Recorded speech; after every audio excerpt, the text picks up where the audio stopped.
ಇಲ್ಲಿ ಫಸ್ಟಿಗೆ ಬಂದವಾಗ ಮನೆಗೆ ಹೋದ್ಮೇಲೆ 2 ದಿನಕ್ಕೆ ನಿಮ್ಮ ರೂಪದಲ್ಲೇ ನಾನು ಮಂಚದ ಮೇಲೆ ಮಲ್ಕೊಂಡಿದ್ದೀನಿ. ನಮ್ಮ ಮನೇಲಿ ಕುಂತಿದ್ದಾರೆ ಹಿಂಗೆ.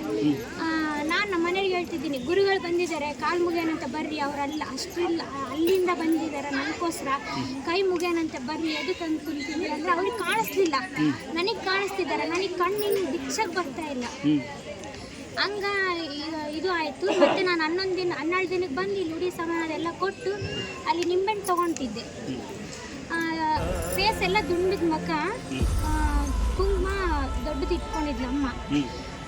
ನಾನು ಹಿಂಗೆ ತಿರುಗಿದ್ದೀನಿ, 2 ಸರಿ ಕೈ ಹೊಡೆದು ನಾನು ಹಿಂಗೆ ದುಡ್ಡು ಕೊಟ್ಟು ತಿರುಗೋಕ್ಕಿಂತ ಮುಂಚೆನೇ ಮಾಯ ಅದರಲ್ಲಿ 2 ಸರಿ ಹೊಡೆದು ಅಮ್ಮನೇ ಕಾಣಿಸ್ಕೊಂಡಿದ್ದೆ. ಹುಷಾರಾಗಿದೆಯಾ? ಹಾಂ, ಹುಷಾರಾಗಿದ್ದೀನಿ. ಮಜಾ ಮಾಡು ತಾಯಿ. ನಿಮಗೆ ಆಯಸಾರ ಕೊಡಲಿ, ನಿಂತ್ಕೊಂಡು ಆರಾಮ ಪೂಜೆ ಮಾಡು, ನೆಮ್ಮದಿ ಊಟ ಮಾಡು, ಆರಾಮಾಗಿ ಊಟನ ಎಂಜಾಯ್ ಮಾಡು. ಕಾಯಿಲೆ ಕಸರೆ ಅನ್ಕೋಬೇಡಿ, ಊಟನ